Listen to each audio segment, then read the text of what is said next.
எந்தெந்த நாட்டில் எப்படி என்ன அதுங்கிறத பார்த்து அதை நியூஸ் மூலமாக தெரிஞ்சுக்கிட்டு அந்தந்த நாட்டிலே கூட போய் ஷூட்டிங் பண்ணியிருக்காரு.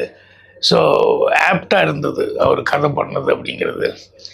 ஸோ இவருக்கு வந்து ஒரு 2 இடத்துல 3 இடத்துல தான் கொஞ்சம் சிரித்து ஸ்மைல் பண்ணி அவர் டூயிட்டில் அங்கெல்லாம் வந்து ஒரு ஸ்மைலிங் ஃபேஸ், பாக்கி எல்லாமே வந்து ஒரு சின்ன டிப்ரெஷன் மூடில். அது ஆரம்பத்தில் பார்க்கும்போது என்னடா இப்படி இறுக்கமான முகத்தோடு இருக்கார் அப்படிங்கும்போது, சரி ஒய்ஃப் இல்லை குழந்தைய வச்சுக்கிட்டு இருக்கிற ஒரு கேரக்டர், ஒய்ஃப் இறந்துட்டாங்க அப்படிங்கும்போது அதில் ஒரு சின்ன சஸ்பென்ஸ், அதில் சில ஷாட்டுகள்லாம் போடும்போது அதுக்கப்புறம் தான் பின்னால் வந்து சாதாரண ஒரு ஃபேமிலி மேன் மாதிரி கதை ஆரம்பித்து அப்புறம் பின்னால் அவருக்கு வந்து ஒரு பெரிய ஒரு பேக்ரவுண்டு இருக்குது அப்படிங்கிற மாதிரி தெரியும் போது அவர் நாட்டுக்காக போராடுற ஒரு ஸ்பெஷல் சீக்ரெட் ஏஜென்ட்டெல்லாம் போலீஸ்லாம் இருப்பாங்களே, அந்த மாதிரி ஒரு இதில் இருந்த ஒரு அப்படி இருக்கும்போது தான் அவர் ஒய்ஃபு பாட்டராக இருக்குது, அவங்க வந்து போயிட்டாங்க அப்படிங்கிறதெல்லாம் வந்து அந்த ஃபீலிங்கில் இருக்கார் அப்படின்னு.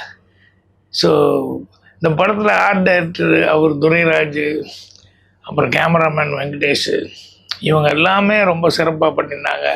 ஜிப்ரான் மியூசிக்கும் ரொம்ப நல்லா இருந்தது. ரீரிகார்டிங் ஸ்பெஷலாக வந்து படத்துக்கு ஒரு ஹெல்ப்பாக இருந்தது. இது எல்லாத்தோட அந்த செகண்ட் ஹாஃப் வரும்போது ஆக்ஷன் ஓரியன்டாகவே படம் போயிட்டு இருந்தது. மேத்யூஸ் அப்படின்னு சொல்லி அவர் வந்து அந்த ஸ்டண்ட் இதெல்லாம் கொரியோகிராஃப் பண்ணியிருந்தார், ரொம்ப நல்லா பண்ணியிருந்தார். அதுவும் அந்த ட்ரெயின் எபிசோடுங்கிறது வந்து கொஞ்சம் லென்த் எபிசோடு, ஆனால் அந்த லென்த் எபிசோடில் வந்து ட்ரெயினுக்குள்ளே அவ்வளோ பிரமாதமாக வந்து அந்த ஃபைட்டு ஆக்ஷன் சீக்வன்ஸ் எடுத்திருந்தாங்க. எனக்கு ஒரு இங்கிலீஷ் படம் பார்க்குற அளவுக்கு இருந்தது. ஸோ நம்ம லெஜண்ட் சரவணன் அவர்கள் வந்து அந்த கேரக்டருக்கு ரொம்ப ஆப்டாக இருந்தார்.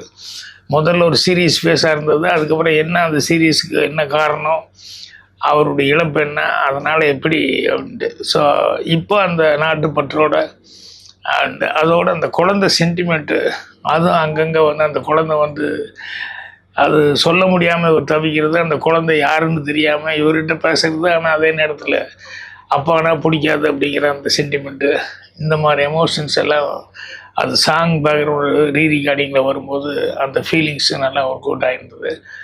ஸோ எனக்கு எல்லோரும் வெளிநாட்டுக்கு போகிறதுக்கு காரண காரியம் இல்லாமல் ஏதாவது ஒரு பாட்டு கேட்டு அப்படி போவாங்க, ஆனால் இதில் கதையோடு சம்மந்தப்பட்டு நிறையா வெளிநாட்டில் போயிருந்தாங்க. அதே மாதிரி லேவிஷாக ஸ்பெண்ட் பண்ணதுங்கிறது அந்த அவ்வளோ ஹார்பரில் அது மாதிரி இடத்துல வந்து அந்த ஷூட்டிங் பிளேஸே அதே பிரம்மாண்டமாக இருந்தது. ஸோ ஒரு இங்கிலீஷ் படம் பார்க்குற அளவுக்கு ஒரு சாட்டிஸ்ஃபேக்ஷனாக இருந்தது. ஸோ இந்த மாதிரி படங்கள் எல்லாம் பேன் இண்டியா படங்கள் அப்படின்னு சொல்கிறதுக்கு தகுந்த மாதிரி படங்கள். ஏன்னா அந்த கதை அமைப்பு, அது எடுத்த விதம் எல்லாமே